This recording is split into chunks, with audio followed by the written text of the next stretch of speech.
How's it going, guys? I'm still in Malta, so obviously the setup's a bit shit, but today I'm gonna be showing you how to make a speed garage banger like none other than John Summit. John Summit has been one of the biggest DJs in the world for about 3 years in a row now. He flies around in private jets, drinks loads of tequila, and gets loads of fucking pussy. Anyway, he made a speed garage track, and this is what my remake sounds like and what you'll have made by the end of this video.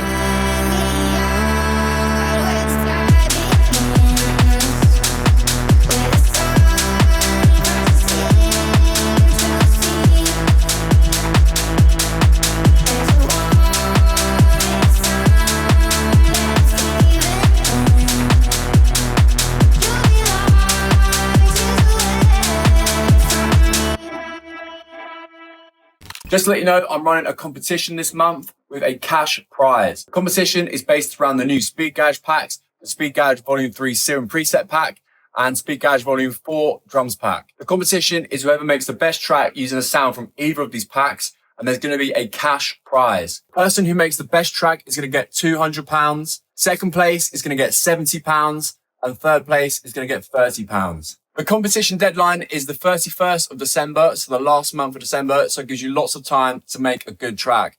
I'll be honest as well, boys, I did this last year and I only got about 5 submissions, so your chances to win are really fucking high. Yeah, and to be honest, I get less views than I did last year, so I imagine there'll be about the same competition, if not less. So yeah, as I said, all you've got to do is use a sound from either of those packs. It doesn't have to be inside any of those packs, and you've got to have one sound. So even if you use like a hi-hat for one of the packs, or just one Serum preset, then you're qualified to enter. Right, guys, on with the video. So the original track, the mix is actually quite bad, but John Summit says he deliberately mixes all his stuff so it sounds like his own style. Because obviously a lot of tracks today is sent off to the same sort of few mixing engineers that go for the exact same sort of style.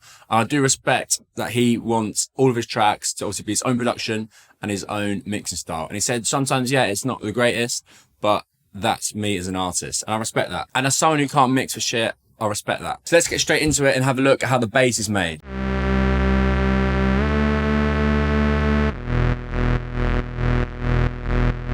This bass is an absolute fucking slapper. It's so thick, it's so heavy. I don't know if he's made it or it's preset, but I've remade it. Let's take a look. Firstly, I'm going to show you the MIDI. Basically, the drop starts on the E, but there's this pre-drop here. So the C and then the D and then into the drop.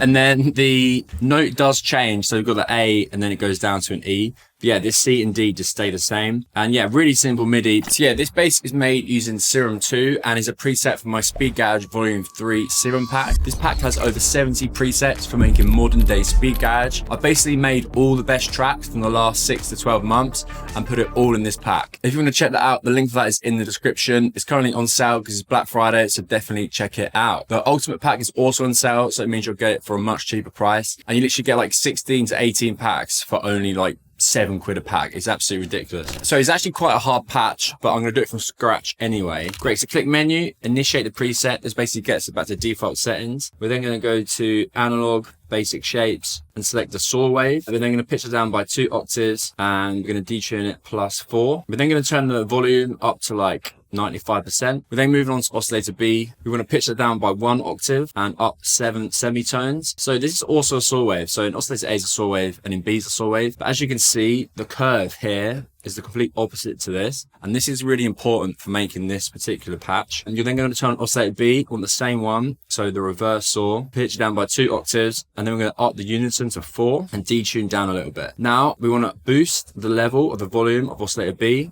and bring oscillator C down. This is what you can have so far.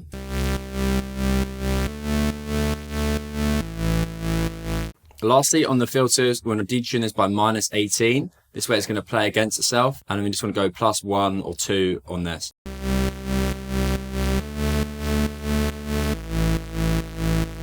Now the waveforms are sort of playing against each other and you get that really thick John Summit bass. We're now going to turn on the filter because there's too much high end. So let's bring that cutoff down 2.3. You can adjust this later. Bring the resonance up. As we brought the resonance up, that low end's come down. So we need to counteract that with a nice bit of drive to keep it level.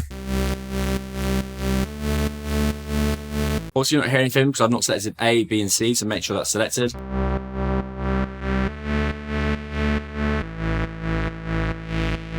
You can obviously adjust the filter to taste.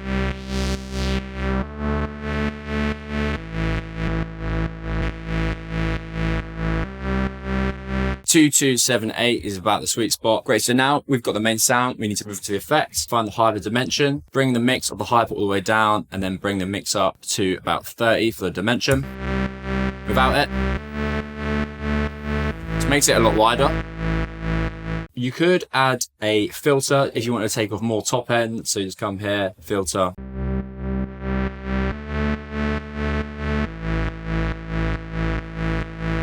It's taken away a little bit of that top end because it could be too harsh and it sort of might interact too much with your hi-hats or like fill out the frequency. Obviously optional, depends how it sits in the mix. And then lastly, add a nice little reverb to give some space.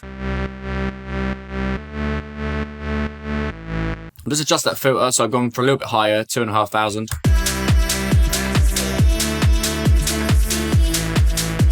And lastly, just select mono, and then there's also got some porto, so click always, and then bring that porto up. That way it glides between the notes.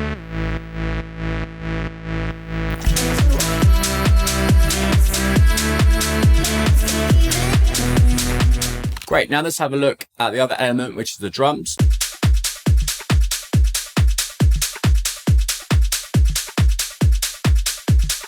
So yeah, these drums are pretty simple and quite groovy, to be honest.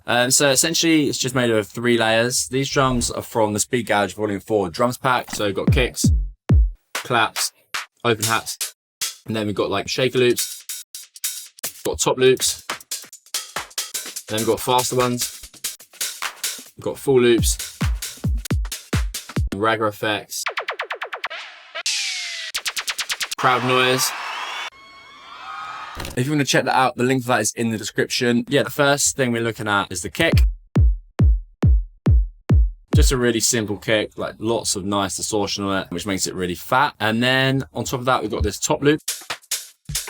Just help add in a bit of groove, you know? So that's got our snare, our sort of perk shots, and it's also got our hat.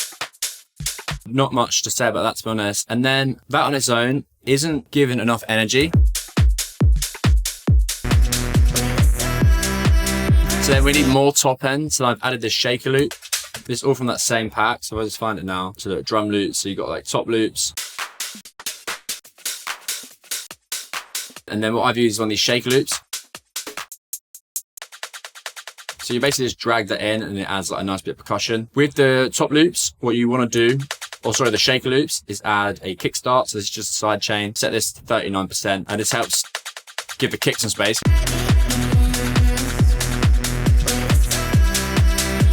Pretty simple. You could also, if you wanted, fill this out with more like hats and claps and stuff like that. But to be honest, the drums in his one were pretty simple, so I just left that as it is, you know. But yeah, that is the track, guys. Obviously, the vocal is from vocalist Inez. Obviously, if you're ripping vocals using LA or any other sort of ripping software, then you can only say upload to SoundCloud. But I've said it before, you can definitely make a career off SoundCloud. Like the way James Hype first started, he used to just do remixes and stuff like that. And obviously you can see how big he is now. But he used to do like every 2 weeks on the Friday, he'd drop a house or tech house, deep house remix of a track, and that's basically how he built such a big following. And then obviously from there, then he's getting opportunities with vocalists messaging him like, oh, can we do a track and all this sort of shit. But obviously if you want to do only original tracks and post on Spotify, then Splice is your go-to. A lot of people say, oh, there's no good vocals on Splice.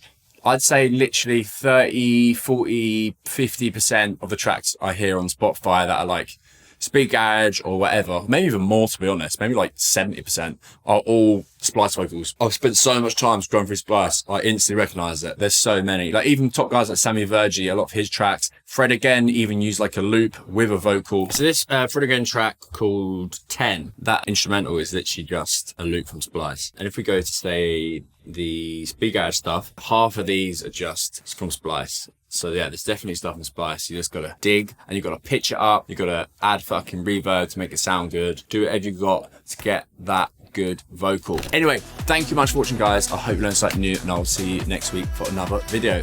By then I should be back in England, so it'll be less of a shitty setup. Cheers.